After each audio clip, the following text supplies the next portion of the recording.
Good morning, everybody. Once again, this is Scott McMeans with Action Coach SBL, and we are on the Business Spotlight. Today, I am so pleased to offer up Chris Kneeland, the managing partner of Hospitality Restaurants.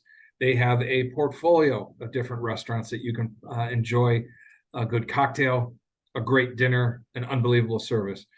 So, with all things concerned, Chris, introduce yourself to the group. Hey everybody, I'm Chris Kneeland, and I don't like titles, as I told Scott, so I help run the company, is what I like to say. I'm part of a fantastic locally owned company, and I'm part of helping it thrive.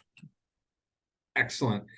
As I said in my introduction, fantastic food, fantastic service, cocktails are amazing. Chris, how would you attribute the success of the businesses that you have seen over the years? What is it about what you do and your team that brings about such success? Wow. Well, you have to surround yourself with great people, so I guess my success has been being around great people, having mentors, people you can talk to, and people that you want to emulate in your life. You have to be exposed to different viewpoints. You have to understand different viewpoints. You have to be vulnerable to those viewpoints. And they need to be from people you respect. I mean, there's no sense in listening to people that aren't where you want to go in life. So if you have friends or family that are giving you advice, but they're not where you want to be, wherever that is, I wouldn't listen to them. As far as how we run our restaurants and the success of our restaurants, there's no frills. It's high quality proteins. It's phenomenal service. It's treat every guest like a guest in your own home. When we say those things, we really mean it. Everybody from dishwashers to hostesses, we have our core values, our beliefs, our theories. We try and instill that in everybody, but you have to hire correctly. You might miss here and there, but if you don't love hospitality as a server, or like taking care of people as a bartender or a manager, and love to see smiles on people's faces in a restaurant business, you have to have that in your teams. And so we have great food. We don't have super composed dishes in most of our restaurants because we want to execute over and over again.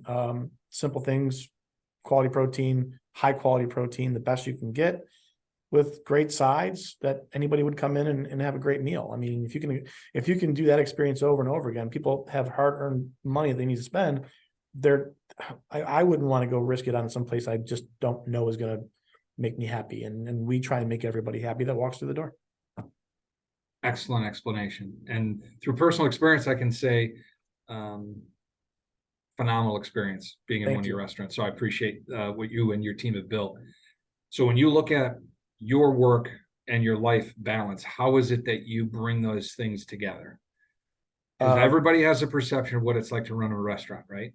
Yeah, so, well, unless you've done it, and I love to hear the stories of, and we want everybody to be successful. It's great to hear the stories of people that haven't run restaurants and get into them. It's different. I was brought up in restaurants not when I was 8, but early on in my teens, coming up in restaurants. Scheduling is everything. When you're running a restaurant or you're running a business, to me, scheduling is everything. Everybody's phones, however you do. I have 3 different schedules that I'm constantly looking at. One on my binder, one on my phone, and one on my computer, and just making sure they all match up, because little things, especially when you have families, which I do, all those things become important. Realizing you always have to give something up in one of those 2 realms, your business life or your personal life. If you realize that, number one, that you're always going to miss something in one of those 2 realms. But if you give 110% to each one of those things all the time, let's say I'm here 7 days a week, whether it's a Saturday for 4 hours or whether it's a Sunday for 2 hours, my partners, my team, my staff knows that I'm giving 100% of my time when I can to the business. At the same time, I'm giving 100% of the time to my family when I can. So if I have to miss a parent-teacher conference for my daughter to do an important work event, you know, my wife will say, I get it, because, you know, you're here so much with your busy work schedule. And if I have to make that parent teacher conference, my team and my partners, and when I say partners, I mean my whole team, everybody, the employees, my counterparts, everybody, they know that it's important enough for me to miss work that I should go.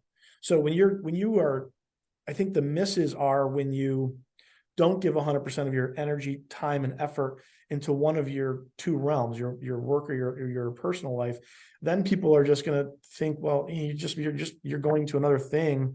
You missed 2 days last week. You gave 50% effort last week. 2 days ago, you left it in the middle of the day. When you're constantly giving your all, one of those two sides understands when there's a sacrifice that has to be done, and they're a little more forgiving. And that's kind of how it's worked for me. You know, my work knows that if I've got to miss something, it's important to me in my personal life. My personal life, my family knows that if I've got to miss something there, it's an important business thing. And it seems too, when you're there and present, you give 100% of your time and dedication to that part of your world, whether it's business or personal. So when you do have to be apart from that, they understand it. So there's a big difference between trying to give 100% to two different things. It's giving 100% while you're there. So you can be missed, because it sounds like you have a really good team that kind of supports you on both sides, right? You have a team at home and a team at work.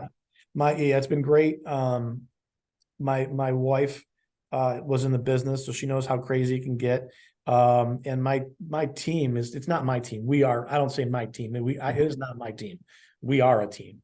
So we always pick each other up whenever we're down. We celebrate each other's victories in life and in business. So, you know, and it's not just the 7 or 8 people in the office. Like I said, our team is 350 people. That's our team. Wow. It's a big team. So when you think about the learnings and the opportunities to be a leader and somebody that has employers on their team, what is it that you've learned, or what is the biggest thing that you can elaborate on with respect to your team? Because you give a lot of praise to your team, and I give you credit for that. But what is some of the biggest learnings you've had as a manager or leader of people? Lately, the biggest thing that I've learned is kind of know your role, you know, stay in your lane kind of a thing. You don't have to be an expert in everything. You know, our company works in a way that everyone's in charge of something. I'm okay with, you know, I'm more of a beverage centric person, and my counterpart is more of a food centric person. So although I feel like I can make a good understanding of the food part of food and beverage, he's in charge of the food, I'm in charge of the beverage. So we can have opinions, strong opinions, but stay in your lane, know your role. Somebody has to make a final decision. So that's one thing. Overall, for a company, your company has to have a strong vision, and you have to be able to translate that vision again to every team member. And ours is 350 strong. You have to be able to translate that when somebody asks you, what's your vision of the company, and be able to speak passionately and intelligently about that. So I've learned to stay in your lane, have a vision, surround yourself with people that can carry out your vision. You know, surround yourself with people that are smarter than you, you know, you know, you have to. And the other thing that we like to do, you have to care. If you don't care about your employees, you're not going to succeed. And part of my success and part of our team's success is our employees' successes. That's really one of the biggest things that we celebrate, is when an employee goes on vacation, when an employee buys a car, when an employee has a mortgage, has a kid, gets married. Those are our successes. You know, there are you know, financial benchmarks and milestones, but really when your people are enjoying their life and you're providing a platform for them to enjoy their lives, that's the powerful thing. And that's, I don't know, gives me chills kind of a thing. That's success. That's learning as an employer. You have to celebrate your team's victories and successes. That's your success. Absolutely. Well stated. I love the idea of, you said it earlier, that treat people as if they were a guest in your home. you have 350 family members, and there's always this, seems like, a sense of people are being taken care of. Yeah. That's a strong motivation for people to want to come to your restaurants and people to want to work in your restaurants, because it seems like, and again, this is from my personal experience, it seems like a great place to be because you feel as if you're being taken care of. I really like that part of it. Is there anything in particular? Because I noted a number of different things here. Take care of people, execute on what they can do over and over again. Is there one thing or a number of things that you particularly look for in an employee to bring them onto your team? I know you said a couple different things. I'm just curious. Yeah. Is there anything in particular you hone in on? To me, if it's an employee that is, there's different employees but if it's a service employee, somebody that's in front of our guests, me particularly, if I'm interviewing, it depends on the department, but if you're in front of our guests, I look for personality. And actually I love giving interviews. We have a system to give interviews, but I always, I ask, tell me a joke I ask, tell me a joke. And if they can't smile or laugh or say anything, if they don't have a personality, how are they going to be in front of our guests? If I ask them, another question that I love asking people is, tell me what you're passionate about. And if they don't light up, I don't care if it's throwing darts, hunting, fishing, knitting. If you don't light up when you're telling me about your passions in life, if it's going on a hike, if you can't like light up and sit up and go, I love this. If you don't have that passion, then how are we going to be passionate about our guests? And I'm asking you about your passions, and you're just, monotone and like, I really like books. I really like to paint. How are you going to be in front of our guests? So I ask, tell me a joke. I ask, tell me your favorite movie. Tell me about music. I try and get them to engage about and get some life out of them and see, where that personality takes the interview, because that's essentially what's going to happen at a table. Now, if you have people that are in a business meeting, or when you go to a restaurant and you're in a meeting, or you're with your family and you don't want to interact with a staff member, fine. But if you do, how great is it when you get to know people? And that's when you become a regular and you ask for so-and-so, hey, is so-and-so here today? Because you've made a personal connection. And it's kind of the Norm Cheers effect. Everybody wants to go to a place where they know your name. So you have to have a personality to do that. So I always ask those couple of questions. And then of course I have the standard questions, but I look for personality, and then there are the things, can you work weekends and all that stuff? What's your knowledge on wine? Can you tell me about bourbon? But it starts with personality and then goes backwards from there. Absolutely. There's a very good connection between success and personality, and it sounds like you've found a way of channeling that very successfully. The next question is about running the show, being somebody in charge of a group of people, and having the success that you've had. What is probably the biggest misconception that people would have about the restaurant industry and how you've gotten to where you are right now? Well, it's a good question. I have a couple different answers. Being an owner of a business, I would say, in any business at all, business is tough and nothing is easy. And you really have to dedicate 150% of yourself and your time. And I would say I'm more dedicated now than ever, more motivated now than ever than I was early on. You kind of have to be comfortable with debt and debt management. If you're a business owner, you have to be comfortable with debt. It's not just a mortgage. There's a lot at stake. You have to manage your emotions, and your emotional intelligence has to be high. I don't always have that. It's a lot of pressure. You have to be good with pressure and debt, and you have to make good decisions when times are tough.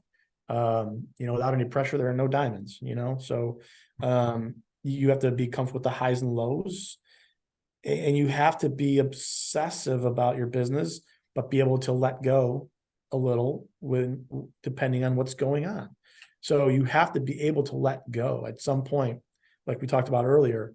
And if you're in your personal life mode and you're going home or you're spending time with your family, you've got to understand how to turn it off as hard as it can be sometimes if there's an issue at work.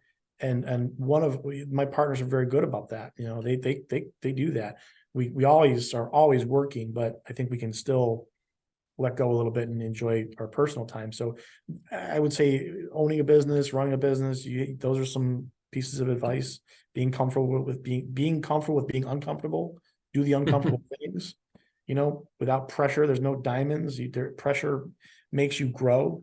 Be obsessive about your business and your passion, but be able to let go a little bit when you need to let go. You have to really be dialed in. And I'm still learning. I am not there. You know, I'm not there at all. You know, these are some of the things that motivate me to get to. I'm trying, you know. Yeah. It's always a growth. And that's what's so great about being in the position that you've got yourself to, is you're learning and you're growing every time you get a chance to, which is huge. Which brings me to, if you had a chance to sit down with 18-year-old Chris, what would you say to him? Cut your hair. No. Great. That's probably the Cut best your answer hair. I've gotten so far. Cut your hair, Chris.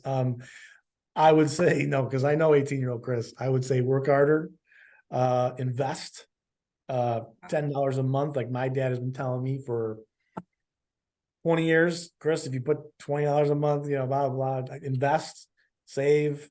On a personal basis, I would say keep your circle tight. Keep your circle very tight. Don't waste time with people that don't have your best interest. And by best interest, I mean common best interest, putting your foot forward, whether it's physical, business, financial, spiritual, motivational. You know, I wish I would have, you know, I had a lot of fun when I was younger. I wish I would have been a little more serious about my growth like I am now. I was just thinking about this interview today and going back. Boy, I wish I can go back. You can't, you know, but I wish I would have invested, kept my circle tight, take more risk when I was younger and not be afraid. I had an opportunity to buy a restaurant when I wanted to have a restaurant by the time I was 30. And I think I was 28, 29, and I had a deal on the table to buy a restaurant that I really liked. And I was scared and I backed out for no other reason. I was scared. I was simply scared. And I don't know that I wanted to do business with one or two of the partners, but I had no financial commitment. It was a lateral upwards move, kind of laterally. I was going to be an owner, and I backed out because I was scared, you know. So, and I was young. I was young enough where, like, who cares? You know, you're 28. I owned a house, but man, it's a lot different losing a house when you're 28 and single than when you're 50 and you have a wife and a daughter. So take risks, invest, keep your circle tight, be intentional with everything you do, because every moment matters, you know, and do the uncomfortable as often as you can, because that's where you grow. And people, I think, go through life and they're way too comfortable. I was just comfortable in a couple of personal things, and I got uncomfortable, and I've grown in the last 6 months with something that I did in my personal life that I was scared to death to do, scared for the last 5 years to do. And I pulled the trigger on something, and man, I'm reaping the benefits. But man, I prayed, I called my friends. It was one of the hardest things, you know, and I did it, took a leap of faith, and it worked out. So be good for you.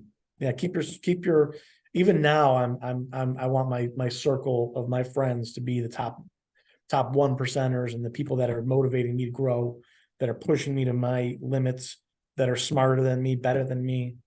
If you're not around people that are smarter, better, you know, you're here and they're here. If you don't have somewhere to go, you know, man, it's a waste. You're stale. Yeah. You're stale. Outstanding, Chris. As we look to close this out, is there any advice you would give a brand new business owner that's different than what you just said? Ask for help from really smart people. Yeah. Smarter than you. Find identify 5 areas of growth, 5 areas of that business. If you're starting a food truck, talk to other people that own food trucks, talk to people that are giving loans, talk to accountants, talk to advertisements, identify 5 areas, figure out how you're going to make your business successful. Don't just think about, I think I can do this. I think I should do this. Talk to people that know that business. And, there's a fine line of believing in yourself and having your vision and just saying, I'm going to do this no matter what. But there are some pretty smart people out there that maybe have some insight into your particular business that you want to get into. Listen to them, formulate your own opinions, believe in yourself and your dream, and move forward. But at least talk to people and get some insight. Be frugal, don't buy things that are unnecessary in your life. Don't get caught up in material things.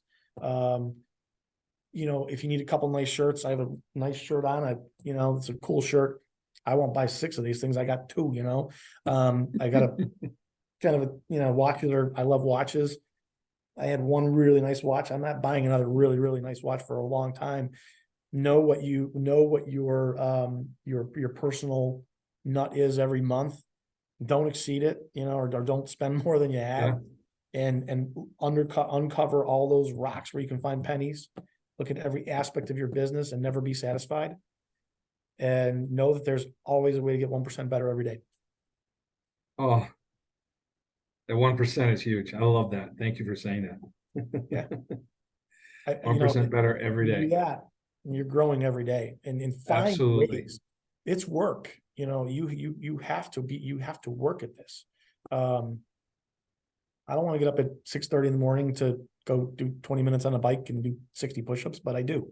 I have to, and that's work. Now, tomorrow I'm going to set my alarm for 5. Be intentional, but just have a plan, have a vision. Don't get sloppy. And every day, I would say that the other thing I would tell people is forgive yourself if you do have a bad day. Don't hold on to things. I'm terrible at, I'm getting better at letting things go. If you can't move on from mistakes, missteps, or things that didn't go your way, you have to let things go immediately. The longer you hold on to those things, the more paralyzing they become, and then you cloud your judgment, you cloud your thoughts, and you can't make good decisions. You have to have a clear mind to make good decisions in business. And so when you're starting out, learn to let go of mistakes as quickly as you can. Perfect. What a great way to end the interview, Chris. I appreciate that. This is going to be available on the Business Spotlight, so stay tuned for that. We'll see it shortly. And Chris, thank you so much for being a part of this. Thank you. What an exceptional insight to not only yourself, but the team you've built and the success that you've had. So thank you very much for being a part of the Business Spotlight. We'll talk to you all on the next episode.